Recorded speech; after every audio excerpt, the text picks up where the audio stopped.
لله نحمده ونستعينه ونستغفره ونعوذ بالله من شرور أنفسنا ومن سيئات أعمالنا من يهده الله فلا مضل له ومن يضلل فلا هادي له وأشهد أن لا إله إلا الله وحده لا شريك له وأشهد أن محمدا عبده ورسوله أما بعد. அன்பிற்குரிய சகோதரர்களே, தாய்மார்களே, சகோதரிகளே, அஸ்ஸலாமு அலைக்கும் வரஹ்மத்துல்லாஹி வபரகாத்துஹு. நமது இந்த வாராந்திர வகுப்பிலே முதலாவது பாடம் அக்கீதாவுடைய இந்த பாடத்தில் நாம் இமாம் இப்னு அபி ஸைதுல் கைரவானி ரஹிமஹுல்லாஹ் அவர்களுடைய நூலை பார்த்து வருகின்றோம். அதில் 63வது பக்கம்.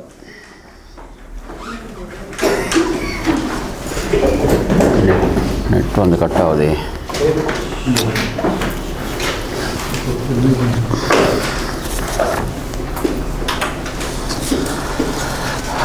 அதாவது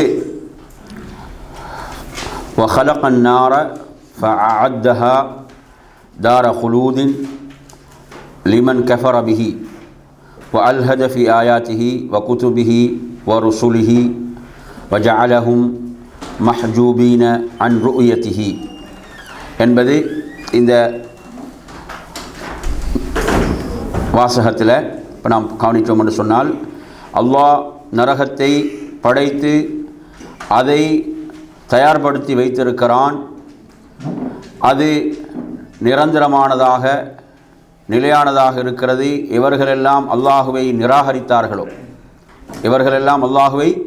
நிராகரித்தார்களோ அவர்கள் அதில் நிரந்தரமாக இருப்பார்கள். அவர்கள் யார்? அல்லாஹுடைய வசனங்களை மறுத்தவர்கள், அவனது வேதங்களை மறுத்தவர்கள், அவனது தூதர்களை மறுத்தவர்கள். அதே போன்று நாளை மறுமையில் இவர்கள் அல்லாஹுவை பார்ப்பதை விட்டும் இவர்கள் தடுக்கப்படுவார்கள். இதில் இது மூல நூலாசிரியருடைய இந்த வார்த்தைகள். இப்போது நாம் இதனுடைய ஷரஹில் ஷேக் சாலிஹ் அல் ஃபௌசான் ஹஃபிதஹுல்லாஹ் அவர்கள் இதற்கு சொல்லக்கூடிய ஷரஹில் உள்ள சில விஷயங்களை நாம் பார்க்கலாம். அதில் பாருங்கள், அதாவது அவர்கள் குறிப்பிடுகிறார்கள், அதாவது மறுமையை பற்றிய இறுதி நாளை பற்றிய நம்பிக்கை, அதே போன்று அந்த இறுதி நாளில் நடக்கக்கூடிய அந்த நிகழ்வுகள், அவைகளை எல்லாம் இது உள்ளடக்கியதாக இருக்கிறது.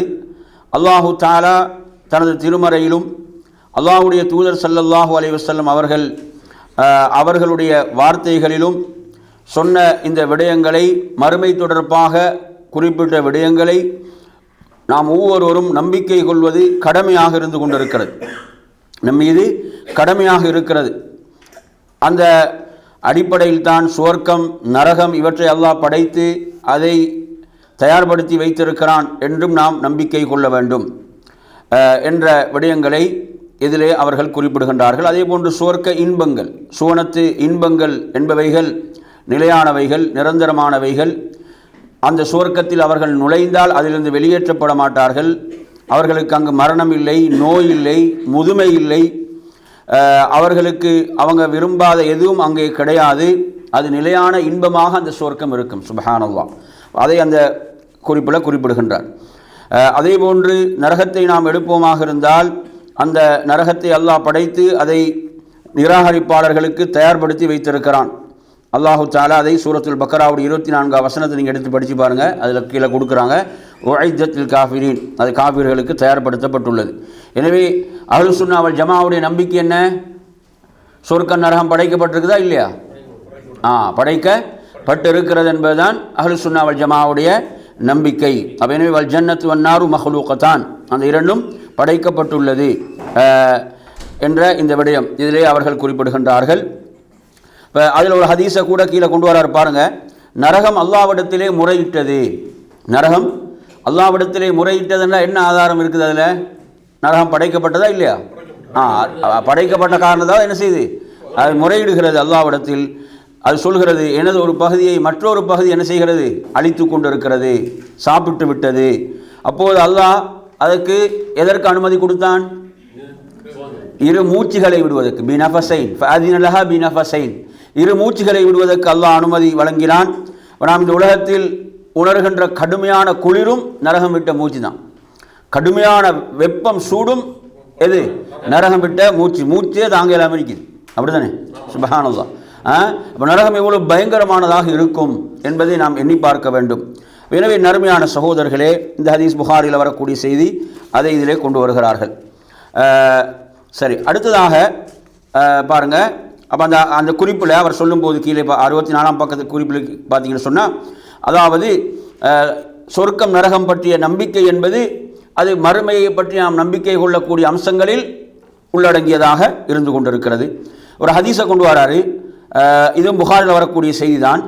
யார் மன் ஷஹித அல்லா இலாஹ இல்லல்லாஹ் வஹ்தஹு லா ஷரீக லஹ் வ அன்ன முஹம்மதன் அப்துஹு வ ரசூலுஹு வ அன்ன ஈசா அப்துல்லாஹி வ ரசூலுஹு வ கலிமத்துஹு அல்காஹா இலா மரியம வ ரூஹும் மின்ஹு, அதாவது யார் வணக்கத்துக்குரிய நான் அல்லாஹ்வை தவிர வேறு யாரும் இல்லை என்றும், முஹம்மது ஸல்லல்லாஹு அலைஹி வஸல்லம் அல்லாஹ்வுடைய அடியாரும் தூதரும், ஈசா அலைஹிஸ்ஸலாம் அல்லாஹ்வுடைய அடியாரும் தூதரும், அல்லாஹு தஆலா மரியமில் அல்லாஹ் போட்ட வார்த்தை, அவனது ரூஹிலிருந்து போட்ட வார்த்தை என்ற இந்த இவற்றையெல்லாம் சாட்சி சொல்லி நம்பிக்கை கொண்டு, வல் ஜன்னத்து ஹக்குன் சொர்க்கம் உண்மையானது, வன் நாரு ஹக்குன் நரகம் உண்மையானது என்று அவர் நம்பினால், அல்லாஹு தஆலா அவர் என்ன செய்கிறான்?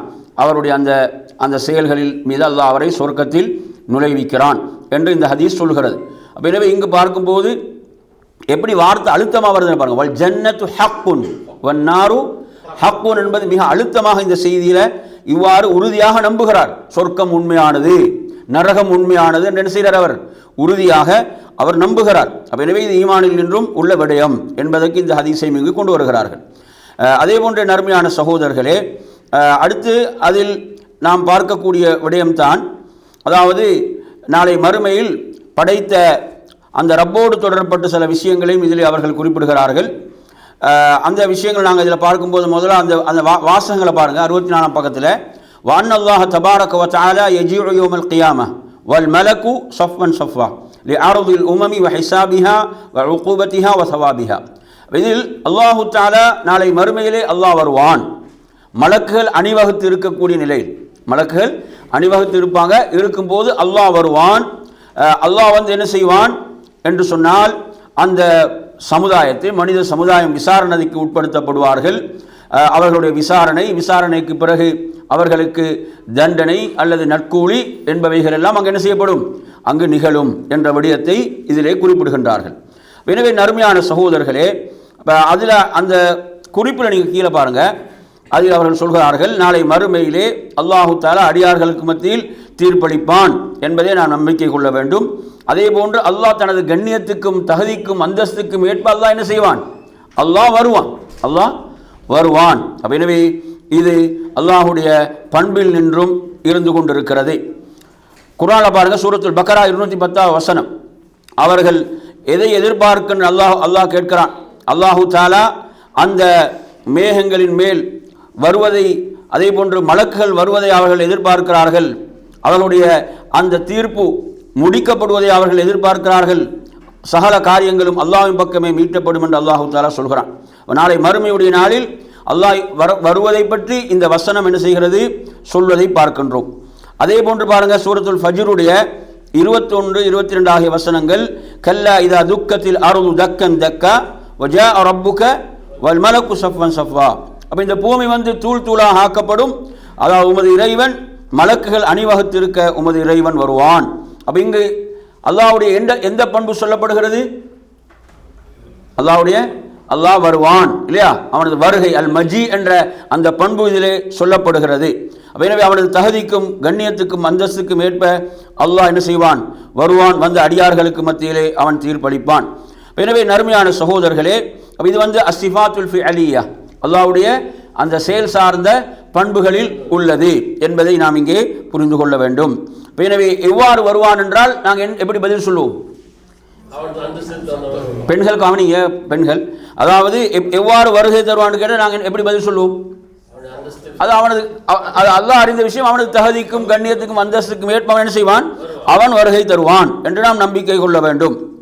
எனவே நறுமையா இதுக்கு வந்து என்ன செய்யக்கூடாது? சில வழிகேடர்களை போன்று தவறான விளக்கம், மாற்று விளக்கம் கொடுக்கக்கூடாது. வருகை என்றால் என்ன? அல்லாஹ்வுடைய கட்டளை. வருகை என்றால் என்ன? அல்லாஹ்வுடைய கட்டளை என்றால் அது ஒரு தவறான விளக்கம். இங்கு அல்லாஹ் சொல்லாம் வருகிறான் என்று. வருகிறான் எப்படி தான் நம்ப வேணும்? வருகிறான்னு தான் நம்ப வேணும். அது எப்படி மாற்றக்கூடாது? இல்லை, அது வந்து அவனது கட்டளை தான். அது இப்படி என்ன செய்யக்கூடாது? இவ்வாறு மாற்று விளக்கங்கள் திரிவுபடுத்தக்கூடிய வழிகேடான விஷயங்களை நாம் இதிலே செய்யக்கூடாது என்பதை நாம் இங்கே, ஏன்னா அல்லாஹ் எப்படி சொல்கிறோம் அவ்வாறு நாம் என்ன செய்யணும், அதை நம்பிக்கை கொள்ள வேண்டும். எனவே நறுமையான சகோதரர்களே, நாளை மறுமையுடைய நாளில் மனிதர்கள் எல்லாம் எழுப்பப்படுவார்கள்.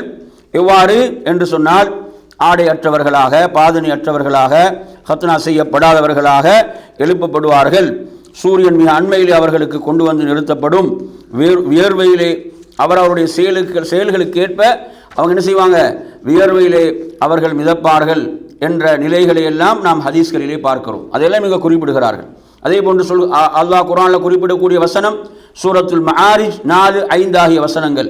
தஅருஜுல் மலாயிகத்து வர்ரூஹ் இலைஹி, அதாவது மலக்குகளும் ரூஹும், ரூஹுட யாரு,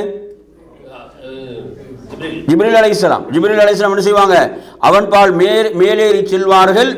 அது எப்படிப்பட்ட நாள், ஃபியோமின் கான மிக்தாருஹு 50,000 சனா, எத்தனை, 50,000 வருடங்கள். இந்த உலகத்துடைய 50,000 வருடங்கள் அங்கு ஒரு நாளாக இருக்கும். சுப்ஹானல்லாஹ். அப்போ அந்த மஹ்ஷர்ல அவர்கள் அங்கு நிறுத்தப்பட்டு இருப்பாங்கண்டா போய் நினைத்து பாருங்கள் என் அருமையான சகோதரர்களே. அப்போ மக்கள் அந்த கடுமையான வெப்பத்திலும் சுப்ஹானல்லாஹ் சூரியன் மிக அண்மையிலே கொண்டு வந்து நிறுத்தப்பட்டு வியர்வையிலே மிதந்து கொண்டு இவ்வாறு இருக்கக்கூடிய நேரத்தில் என்ன செய்வார்கள் என்றால், நபிமார்களிடம் செல்வார்கள். நபிமார்களிடம், அதாவது ஆதம் அலைஹிஸ்ஸலாமிடம் செல்வார்கள். சென்று என்ன செய்வார்கள், அவரை அல்லாஹ் சிறப்புப்படுத்திய விஷயங்களை சொல்வார்கள். சொல்லிவிட்டு சொல்வார்கள், நீங்கள் அல்லாஹ்விடத்தில் சிபாரிசு எமக்காக பரிந்துரை செய்யுங்கள், இதிலிருந்து நாம் நிம்மதி பெறுவதற்காக என்று அவரிடம் கேட்கின்ற போது அவர்கள் அதற்கு நான் தகுதியானவன் அல்ல என்று அடுத்ததாக நூஹ் அலைஹிஸ்ஸலாமிடம் வருவார்கள். அதற்கு அடுத்ததாக அவர்கள் என்ன சொல்வார்கள் என்று சொன்னால், நீங்கள் இப்ராஹிமிடம் செல்லுங்கள். அதன் பிறகு இப்ராஹிம் அலைஹிஸ்ஸலாமிடம் மக்கள் வருவார்கள். அதற்கு அடுத்து, அந்த ஹதீஸ் நீண்ட ஹதீஸ், நாம் விரிவாக சொல்லலை. அதே போல் அதற்கு அடுத்து மூசா அலைஹிஸ்ஸலாமிடம் வருவார்கள். அதற்கடுத்து ஈசா அலைஹிஸ்ஸலாமிடம் வருவார்கள். இறுதியாக அல்லாஹ்வுடைய தூதரிடம் வருவார்கள். அல்லாஹ்வுடைய தூதர் ஸல்லல்லாஹு அலைஹி வஸல்லம் அவர்கள் என்ன சொல்வார்கள் என்று சொன்னால், நான் தான் அதற்குரியவன் நான் தான் என்று சொல்லிவிட்டு அல்லாஹ்வுடைய தூதர் என்ன செய்வார்கள், சுஜூதிலே வீழ்ந்து அல்லாஹுவை புகழ்வார்கள். அதன் பிறகு அல்லாஹ் சொல்வான், நீங்கள் உங்களது தலையை உயர்த்துங்கள், நீங்கள் கேளுங்கள் வழங்கப்படும், பரிந்துரை செய்யுங்கள் உங்களது பரிந்துரை ஏற்றுக்கொள்ளப்படும் என்று அல்லாஹு தஆலா சொல்வான். அப்போ இந்த ஹதீஸ் புகாரில் வரக்கூடிய செய்தி. எனவே நறுமையான சகோதரர்களே, இவ்வாறாக அதாவது நாளை மறுமையில் இந்த ஷஃபாத்துக்கு என்ன பேர் நாங்கள் சொல்லுவோம், இந்த ஷஃபாத்துக்கு என்ன பேர், அஷ்ஷஃபாத்துல் உல்மான்னு சொல்லுவோம், அஷ்ஷஃபாத்துல் குப்ரா. நினைச்சா இதான் மாபெரும் ஷஃபாத், மகத்தான ஷஃபாத் என்றெல்லாம் சொல்லப்படுகின்ற ஷஃபாத் இதுதான். இந்த விசாரணை ஆரம்பிக்கப்படுவதற்கான ஷஃபாத். இந்த ஷஃபாத் யாருக்குரியது, அல்லாஹ்வுடைய தூதருக்குரிய ஷஃபாத், அவங்களுக்கு மாத்திரமுரிய ஷஃபாத், பரிந்துரை இது. சரியா, சரி. அடுத்ததாக நறுமையான சகோதரர்களே, இதில் அவர்கள் குறிப்பிடக்கூடிய விஷயம் 66ஆம் பக்கத்தை பாருங்க. வதூதுல் மவாசீன் லவஸ்னி அமாலில் இபாத் ஃபமன் ஸகுலத் மவாசீனுஹு ஃபஉலாயிக ஹுமுல் முஃப்லிஹூன். எனவே இதில் என்ன, அங்கு தராசுகள் வைக்கப்படும். எதற்காக, இபாத் அடியார்களுடைய செயல்களை நிறுப்பதற்காக தராசுகள் வைக்கப்படும். எனவே அல்லாஹ் எவ்வளவு நீதியாக, சுப்ஹானல்லாஹ், அல்லாஹ் எவ்வளவு நீதியாக நேர்மையாக செயல்படுவான் என்பதெல்லாம் இதெல்லாம் ஆதாரம், மிக பெரும் ஆதாரங்கள். நேர்மை, அவனது அடியார்கள் அவன் விரும்பியதை அவன் நாடியவாறு செய்யலாம் இல்லையா. ஆனால் என்ன செய்யப்படும், அங்கு செயல்கள் எல்லாம் நெருக்கப்படும் மிக துல்லியமாக.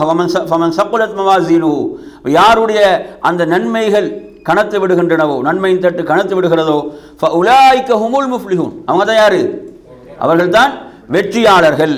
எனவே நறுமையான சகோதரர்களே, இதில் கவனிங்க, அதாவது அப்ப மறுமையுடைய நம்பிக்கையில் என்றும் உள்ள விஷயம். அப்ப இதில் எது சொல்லப்படுது, இப்ப சொல்லப்படுற விஷயம் என்ன, அதாவது தராசுகள், அடியார்களுடைய செயல்களில் இருக்கக்கூடிய தராசுகள் நிறுவப்படும் என்பது அங்கே செய்யணும். ஒவ்வொருவரும் நம்பிக்கை கொள்ள வேண்டும், ஈமான் கொள்ள வேண்டும்.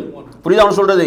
எனவே அதைத்தான் அவர் சொல்கிறார், யஜிபு அல் ஈமானு பிஹி மின் உமூரி யௌமில் கியாமா அல் மவாசீன் வஹிய மவாசீனுல் அமால். அல்லாஹ் குர்ஆனில் சொல்வது போன்று வல் வஸ்னு யௌமைதினில் ஹக், உண்மையாக அங்க என்ன, அந்த நாளில் தராசு நிச்சயமாக இருக்கும். அங்கு அல்லாஹ் சொல்கிறான், ஃபமன் ஸகுலத் மவாசீனுஹு, யாருடைய நன்மைகள் கணத்து விடுகின்றனவோ, ஃபஉலாயிக ஹுமுல் முஃப்லிஹூன், அவங்க தான் யாரு, வெற்றியாளர்கள்.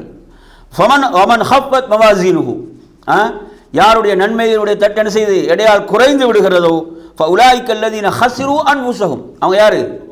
அவர்கள் தான் தங்களுக்கே நஷ்டத்தை ஏற்படுத்தி கொண்டவர்கள். இந்த உலகத்தில் அவன் யாருக்காக செயல்பட்டிருந்தாலும் அவன் மறுமையில் நஷ்டப்பட போது யாரு தான்? அவன் தான். நான் அவருக்காக செஞ்சேன், இவருக்காக செஞ்சேன், அப்படி செஞ்சேன், இதெல்லாம் படைத்த ரப்புக்காக அவன் வாழ்ந்திருந்தால் செயல்பட்டு தான் அவன் வெற்றியாளன். எனவே அவர்கள் நஷ்டவாளர்கள். அல்லாஹ் சொன்னான், பிமா கானு பி ஆயாத்தினா யظ்லிமூன், எமது வசனங்கள் அவங்க என்ன செய்தார்கள்? அநியாயம் செய்து கொண்டிருந்த காரணத்தால். இது சூரத்துல் ஆராஃப்ல வரக்கூடிய வசனம். அதே போன்று பாருங்க, சூரத்துல் மூமினூன்ல வமன் ஹஃபத் மவாசீனுஹு ஃபஉலாயிக அல்லதீன ஹஸிரு அன்ஃபுஸஹும் ஃபீ ஜஹன்னம ஹாலிதூன். அந்த நன்மையின் எடை குறைந்து விடுகிறதா, அவர்கள் நஷ்டவாளர்கள், நரகத்தில் அவர்கள் நிரந்தரமாக தங்கிவிடுவார்கள் என்பதை அல்லாஹ் தஆலா சொல்லி, அல்லாஹ் நம் அனைவரையும் பாதுகாப்பானாக. எனவே நறுமையான சகோதரர்களே, நாளை மறுமையுடைய நாளை பொறுத்தவரையில் அது அடுத்து கவனிங்க. அதாவது அந்த மீசான், அந்த தராசுக்கு என்ன செய்யும்? 2 தட்டுகள், 2 பகுதிகள் இருக்கும். எனவே அதில் தான் நன்மைகளும் தீமைகளும் என்ன செய்யப்படும்? நெருக்கப்படும். எனவே யாருடைய நன்மை அதிகரிக்கிறதோ அவர் சுவர்க்கம் நுழைவார். அதே நேரத்தில் யாருடைய பாவங்கள் அதிகரித்து விடுகின்றனவோ அவர் என்ன செய்வார்? அவர் நரகம் நுழைவார். அது அல்லாஹ்வுடைய நீதியில் நின்றும் நேர்மையில் நின்றும் உள்ளது. அல்லாஹ் யாருக்கும் அநியாயம் செய்பவன் அல்ல, அநியாயம் செய்ய மாட்டான். எனவே நறுமையான சகோதரர்களே, இதில் சில வழிகேடர்கள் என்ன செய்கிறது? மீசான், தராசு என்று சொன்னால் அது உண்மையான தராசு கிடையாது, அப்படி புரிந்து கொள்ளக்கூடாது. அது அல்லாஹ்வுடைய நீதியையும் நேர்மையையும் தான் குறிக்கிறது. இது முஅ்தஸிலாக்கள் போன்றவருடைய வழிகேடர்களுடைய தவறான என்ன நம்பிக்கை. நமக்கு சொல்லப்படுதா நேரடியா, அதை நாங்கள் எப்படி தான் புரிந்து கொள்ள வேணும்? மீசான்டா என்னதான்? மீசான் தான், தராசு தான் என்பதை புரிந்து கொள்ள. அதுக்கு இவ்வாறு வழிகேடர்களை போன்று என்ன செய்யக்கூடாது? மாற்று விளக்கங்கள் கொடுத்து கொண்டிருக்கக்கூடாது என்பதையும் இதிலே அவர்கள் குறிப்பிடுகின்றார்கள். எனவே நறுமையான சகோதரர்களே, அந்த தராசை பொறுத்தவரையில் அதில் அடியாருடைய செயல்கள் என்ன செய்யப்படும்? நெருக்கப்படும் என்பதை இந்த குர்ஆனுடைய வசனங்கள் மூலமாக நாம் அறிந்து கொள்கின்றோம். அடுத்ததாக இதில் கவனிக்க வேண்டிய விஷயம் பாருங்க. அதாவது வயுத்தவுன சஹாயிபஹும் பி அமாலிஹிம். எனவே அவர்களுடைய அந்த செயல்களுடைய ஏடுகள் அவர்களுக்கு கொடுக்கப்படும். அவர்களுடைய செயல்களை எல்லாம் உள்ளடக்கிய ஏடு அவர்களுக்கு என்ன செய்யப்படும்? அவர்களுக்கு கொடுக்கப்படும். எனவே அந்த அடிப்படையில் அந்த குறிப்பில் நீங்கள் பார்த்தீங்கன்னு சொன்னால், அதாவது அந்த மலக்குகள் செயல்களை எல்லாம் பதிவு செய்திருப்பார்களா இல்லையா? அந்த ஏடு அல்லாஹ் சொல்கிறான் குர்ஆனில், இது யதலக்கல் முத்தலக்கியானி அனில் யமீனி வஅனி ஷிமாலி கஈத் மா யல்ஃபிது மின் கௌலின் இல்லா லதைஹி ரகீபுன் அதீத். எனவே வலதிலும் இடதிலும் இருவர் என்ன செய்கிறார்கள்? அங்கு பதிவு செய்து கொண்டிருக்கிறார்கள், எழுதி கொண்டிருக்கிறார்கள். மா யல்ஃபிது மின் கௌலின், ஒரு வெளியாகின்ற ஒரு வார்த்தையாக இருக்கலாம், அவைகள் என்ன செய்கின்றன? பதியப்படுகின்றன. அவர்கள் பதிவு செய்யாமல் இல்லை. எனவே நறுமையான சகோதரர்களே, இந்த இடத்துல அதாவது அல்லாஹு தஆலா அதற்கென்று என்ன செய்கிறான்? அங்கே மலக்குகளை நியமித்து 2 மலக்குகள் என்ன செய்கிறார்கள்? பதிவு செய்து கொண்டிருக்கிறார்கள் என்பதை நாம் புரிந்து கொள்ள வேண்டும். இதில் ரகீப் அதீத் என்பது ஒரே பேராகவும் சில என்ன செய்கிறாங்க சொல்கிறாங்க. 2 போகிறது ரகீப் அதீத் அப்படின்ற அடிப்படையிலும். ஹைர், அடுத்ததாக நாம் இதிலே பார்க்க வேண்டிய விடயம் என்னவென்று சொன்னால், என் அருமையான சகோதரர்களே, மனிதர்களுடைய செயல்கள், வார்த்தைகள் அனைத்தும் பதியப்பட்டு கொண்டிருக்கின்றன. அந்த பதிவேடு நாளை மறுமையில் என்ன செய்யப்படும்? அந்த அடியானுக்கு கொடுக்கப்படும். அல்லாஹ் குர்ஆனில் சொல்கிறான், சூரத்துல் இஸ்ரா 13, 14 ஆகிய வசனங்கள் நீங்கள் எடுத்து படித்து பாருங்கள்.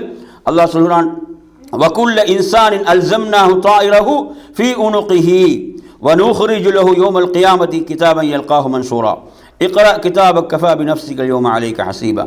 எனவே ஒவ்வொருவருடைய அந்த கழுத்திலும் என்ன செய்யப்பட்டிருக்கிறது? அந்த செயல்கள், அந்த இது அங்கே அது இருக்கிறது, ஒவ்வொரு மனிதரோடும் இருக்கிறது. அது நாளை மறுமையோடு நாளிலே விரிக்கப்பட்டதாக என்ன செய்யப்படும்? அது வெளிப்படுத்தப்படும். அல்லாஹ் சொல்வான், நீயே வாசித்து என்ன செய்?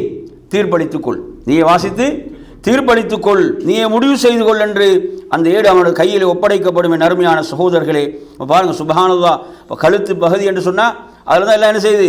பதிவாகி கொண்டிருக்கின்ற மாதிரி மலக்குகள் அந்த பதிவேடு, அந்த விஷயம். சுப்ஹானல்லாஹ். அப்போ எவ்வளோ பெரிய ஒரு விடயம் இங்கே சொல்லப்படுகிறது.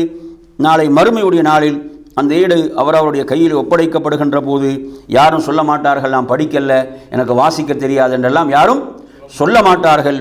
அனைவரும் முடிவு செய்வார்கள், சுப்ஹானல்லாஹ், தனது நிலையை பற்றி என்கின்ற அளவுக்கு அவ்வளோ நீதி அங்கு நிலைநாட்டப்படும். சுப்ஹானல்லாஹ். அதில் நீங்கள் பார்த்தீங்கன்னு சொன்னால் அல்லாஹ் சொல்கிறான், அம்மாமன் ஊத்திய கிதாபஹு பியமீனிஹி, யாருடைய வலக்கரத்திலே அது கொடுக்கப்படுகிறதோ அவரது ஏடு, அவர் என்ன சொல்வாராம், இதோ பாருங்கள், இதோ வாருங்கள், வந்து இதை படியுங்கள் என்றெல்லாம் அவர் அழைப்பார். அவ்வளோ சந்தோஷத்தோடு மகிழ்ச்சியோடு அவர் இருப்பார். சுப்ஹானல்லாஹ். இதை அல்லாஹ் குர்ஆனில் பல இடங்களிலே சொல்கிறான். அந்த வசனங்களை அதில் கொண்டு வருகிறார், நீங்கள் பார்க்கலாம். அதே போன்று பாருங்கள், 68ஆம் பக்கத்தில் அவர் குறிப்பிடும் போது, ஃபமன் ஊத்திய கிதாபஹு பியமீனிஹி ஃபஸௌஃப யுஹாஸபு ஹிசாபன் யஸீரா வமன் ஊத்திய கிதாபஹு வராஅ ظஹரிஹி ஃபஉலாயிக யஸ்லௌன ஸஈரா. யாருக்கு அது வலதில் கொடுக்கப்படுகிறதோ அவர்களுடைய விசாரணை என்பது எளிதாக இருக்கும், அவர்களது விசாரணை எளிதாக இருக்கும். என் அருமையான சகோதரர்களே, அந்த பாக்கியவான்கள் அல்லாஹ் நம் அனைவரையும் ஆக்கியருள்வானாக. எனவே என் அருமை சகோதரர்களே, யார் அதை வலதிலே பெற்றுக்கொள்கிறார்களோ அவங்கள அந்த மகிழ்ச்சி, சந்தோஷம் என்பது வார்த்தைகளால் வர்ணிக்க முடியாத ஒரு சந்தோஷத்தில் என்ன செய்வார்கள், அவர்கள் இருப்பார்கள். அதே போன்று என் அருமை சகோதரர்களே, அது யாருக்கு இடதில் முதுகுக்கு பின்னால் வழங்கப்படுகிறதோ அவர்கள் சேரக்கூடிய இடம் நரகமாக இருக்கும். அந்த அவர்கள் கொடுக்கக்கூடிய அந்த விதத்திலும் அவங்க என்ன செய்யப்படுவார்கள், கேவலப்படுத்தப்படுவார்கள், இழிவுபடுத்தப்படுவார்கள் என்பதைத்தான் இது கூறிக்கொண்டிருக்கிறது. அதில் கொடுக்கப்பட்டுள்ள வசனங்கள் நீங்கள் எடுத்து படித்து பாருங்கள். அந்த வலதில் கொடுக்கப்பட்டவங்க எவ்வளோ சந்தோஷமாக அதை பெற்றுக்கொள்வார்கள், எவ்வளோ மகிழ்ச்சியில் இருப்பாங்க. அதே போன்று அது முதுகு பக்கமாக அவர்களுக்கு இடதில் கொடுக்கப்படக்கூடியவர்கள் எவ்வளோ இழிவையும் அந்த நஷ்டத்தையும் அங்கு சந்திப்பார்கள் என்ற விடயங்களை எல்லாம் அல்லாஹ் குர்ஆனில் பல இடங்களிலே கூறிக்கொண்டிருக்கிறான். எனவே நறுமையான சகோதரர்களே, அப்போ இன்றைய இந்த அகீதாவுடைய இந்த பாடத்தில் இப்போ நாம் கற்றுக்கொண்ட இந்த விடயங்கள், இன்றைய பாடத்தில் நாங்கள் கற்றுக்கொண்ட விடயங்கள் மறுமை சார்ந்த விடயங்கள். அந்த மறுமையுடைய நாள், அங்கு உள்ள நிகழ்வுகள், இவைகளெல்லாம் நம்மை என்ன செய்ய வேண்டும், நம்மை எல்லாம் எதன் பால் ஆர்வப்படுத்த வேண்டும், நன்மைகளின் பால், நல்லவற்றின் பால், இபாதத்தின் பால் நம்மை ஆர்வப்படுத்த வேண்டும். அதே போன்று நரகத்துக்குரிய அந்த பாவமான செயல்களிலிருந்து நம்மை தூரப்படுத்த வேண்டும். நபி ஸல்லல்லாஹு அலைஹி வஸல்லம் அவர்கள் ஓதிய ஒரு துஆவாக ஆயிஷா ரலியல்லாஹு அன்ஹா அவங்க சொல்கிறாங்க, அதாவது அல்லாஹும்ம ஹாசிப்னி ஹிசாபன் யஸீரா என்ற அந்த பிரார்த்தனை, அந்த துஆ, எனது விசாரணையை நீ எளிதாக ஆக்குவாயாக. எனவே நறுமையான சகோதரர்களே, ஒரு ஹதீஸில் ரசூலுல்லாஹ் சொல்கிறாங்க, எப்படி என்று சொன்னால், யாருடைய விசாரணை என்ன செய்து விசாரிக்கப்படுவாரோ அவர் வேதனை செய்யப்படுவார், தண்டிக்கப்படுவார் அப்படின்னு ரசூலுல்லாஹ் சொன்னபோது அவங்க இந்த குர்ஆன் வசனத்தை சொல்லி கேட்குறாங்க, வலதில் கொடுக்கப்பட்ட அவங்களோட விசாரணை எளிதாக்கப்படும் என்று அல்லாஹ் சொல்கிறானே என்று. அப்போது என்ன சொன்னாங்க ரசூலுல்லாஹ், அதாவது அங்கு அந்த விசாரணை என்றால் அவர்களுக்கு எடுத்து காண்பிக்கப்படுவது மட்டும்தான், அவர்களுக்கு காட்டப்படும். ஆனால் யார் கடுமையாக விசாரணைக்கு உட்படுத்தப்படுவார்களோ அவர்கள் என்ன செய்வார்கள், அவர்கள் அழிந்தார்கள் என்று ரசூலுல்லாஹ் சொல்கிறாங்க. எனவே நமது விசாரணை எளிதாக்கப்படுவதற்கு நாம் அல்லாஹ்விடத்தில் என்ன செய்ய வேண்டும், நாம் பிரார்த்திக்க வேண்டும் என்பதையும் நாம் புரிந்து கொள்ள வேண்டும். எனவே நறுமையான சகோதரர்களே, இந்த அகீதா சார்ந்த விஷயங்கள் இதெல்லாம் என்ன செய்ய வேண்டும், நம்மை அமல்களில் ஆர்வப்படுத்த வேண்டும். அகீதா சார்ந்த விடயங்கள், நம்பிக்கை சார்ந்த விஷயங்கள் நமது உள்ளத்தில் ஆழமாக வேரூன்ற வேண்டும். அது நம்மை அமல்களில், இபாதத்துகளில் நம்மை ஆர்வப்படுத்த வேண்டும் என்று கூறி நிறைவு செய்கிறேன். வஆகிரு தஅவானா அல்ஹம்துலில்லாஹி ரப்பில் ஆலமீன். அஸ்ஸலாமு அலைக்கும் வரஹ்மத்துல்லாஹி வபரகாத்துஹு.